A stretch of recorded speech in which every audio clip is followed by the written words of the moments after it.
Good morning. It's Wednesday, September 23rd, 2020. I'm Brad Lindeman, and this is In Business for Life. This is In Business for Life, a weekly podcast exploring how life-minded leaders like you are leveraging their time, treasure, and talent to save the preborn, champion adoption, and minister to men and women touched by abortion.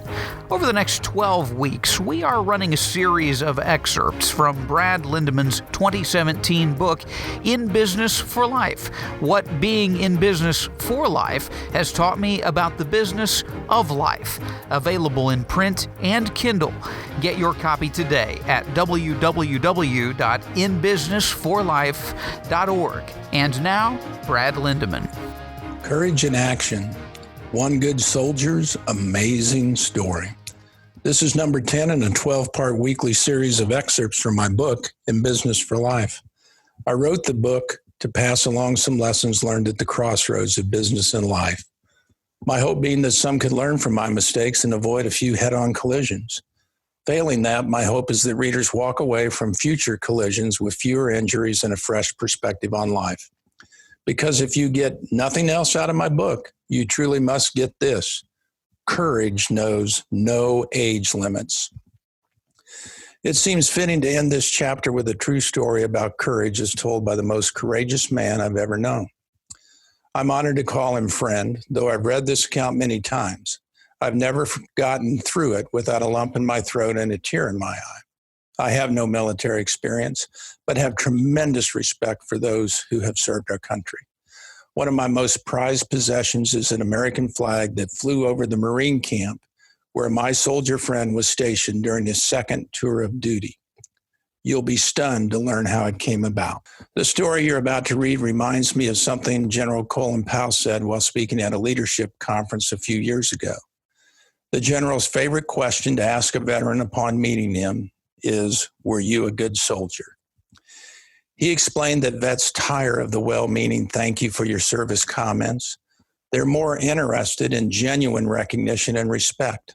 Most want, even need, to talk about their experiences because without knowing something of their personal stories, attempts to recognize and respect them ring hollow. Powell's simple question is an invitation for vets to tell their story. Stories like this one, as told by my humble friend who insists that the only true heroes contained herein are the ones who never came home. Journal entry, 2009, Oceanside, California. The afternoon was spent washing uniforms and other clothing, calling my wife to wish her a happy Mother's Day, and generally getting myself ready to report aboard my U.S. Marine Corps Infantry Battalion at Camp Pendleton tomorrow morning. I spent the early evening catching up on some emails with family and friends and then drove alone down to a small fish house overlooking San Diego Bay for a celebration of sorts. I had been there once before many years ago. I will explain what I was celebrating later. The following story I've never told to another living soul before now. I'm recounting it now so my family will know. Boy. My real reason for volunteering for this mission, to save young Marines and soldiers from being killed by IEDs, improvised explosive devices. Let me go back in time. The year was 1967, and I was a U.S. Marine stationed in Vietnam. Some of my fellow Marines were headed out on a mission. I went to where they were loading up the truck so I could tell my buddies to watch their backs and to crack a few jokes before they left. They loaded up and then climbed aboard. I told them I couldn't go with them because I had to stay in camp. In true Marine Corps fashion, they all gave me the one-fingered salute. Then they drove out of the front gate. I busied myself with my assigned duties for the next hour or so until a Marine ran up to me and asked if our guys had just left our camp in a truck. I said they had, and he spoke to me words that I will never forget. Their truck hit a mine buried in the road. They're all dead. I just stood there. I couldn't and wouldn't believe it. I told him he must be wrong. They had just left. It had to be somebody else. He told me he thought the truck belonged to our battalion because he heard it had our markings on the doors. I remember walking to the motor pool where they brought in the damaged vehicles. I sat on a sandbag by myself and waited. It wasn't long before a flatbed truck and trailer drove into the motor pool with what was left of a damaged truck resting on the trailer. I walked up to the damaged truck and saw our battalion markings on the doors. I sat down on the sandbag and stared at the damaged truck, and my heart sank. I don't have words to express how I felt. I guess I could say now that all people have defining moments.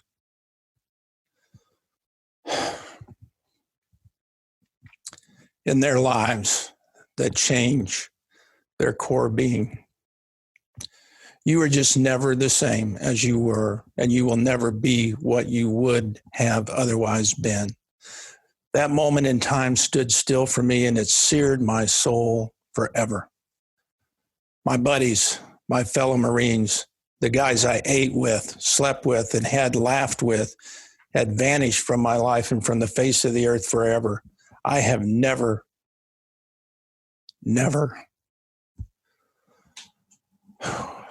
forgotten their names or their smiles or the sparkle in their eyes. Now I will finish my story about the celebration dinner overlooking San Diego Bay, and you will understand. The time was the summer of 1966, and the place was Marine Corps Base Camp Pendleton, California. A bunch of young Marines were getting ready to ship out to Vietnam. One evening, it was decided that we would treat ourselves to one last great meal before we left. We drove to a fish house overlooking San Diego Bay and got a table outside. I can't remember what any of us ate, but I can remember lots of laughs, arms around each other's necks, punches in the shoulders to see who could really take it like a Marine, and just a great time of fun and fellowship for a bunch of innocent young guys getting ready to go off to war. We all made a promise to each other that night. We would all return to that same place when we came back from Vietnam, to have dinner and to celebrate coming back home. We couldn't admit it then, even to ourselves, because we were tough Marines, but what we would really be celebrating was for our love for each other as brothers in arms.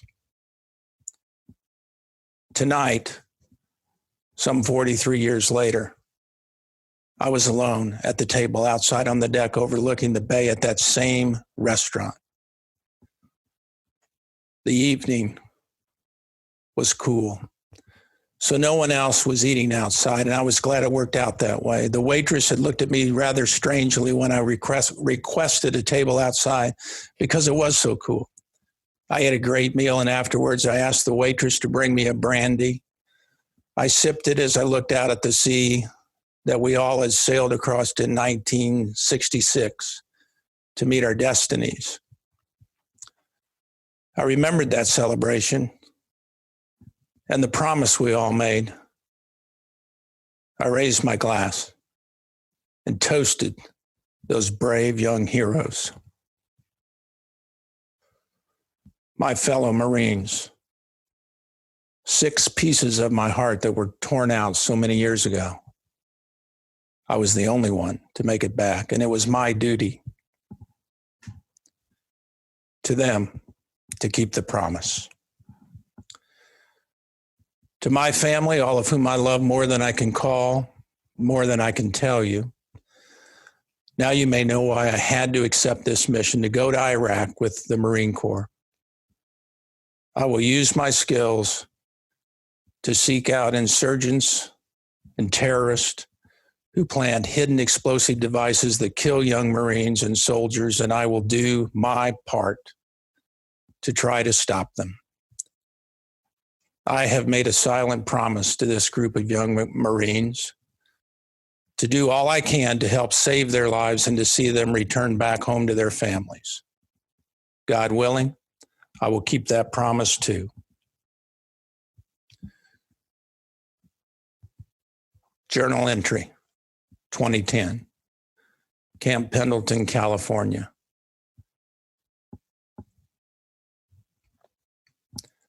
Today, I arrived back at Camp Pendleton with the rest of my battalion after our deployment to Iraq.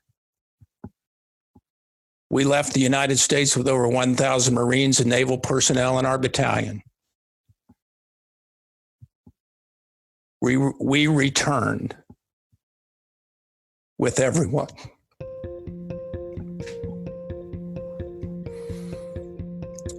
Second, promised, kept. With that, another part of my book is now yours. In the United States, at any given moment, there are over 50 families waiting to adopt a baby boy or girl, because there truly is no such thing as an unwanted baby in America. In Business for Life is rallying pro-life business and community leaders to help stop aborting babies and start filling open arms through the brave love choice of adoption. For more information on how you can help, consider making a tax-deductible donation to In Business for Life by clicking the donate button at inbusinessforlife.org. That's inbusinessforlife.org. Thanks for joining us today. We'll see you next week.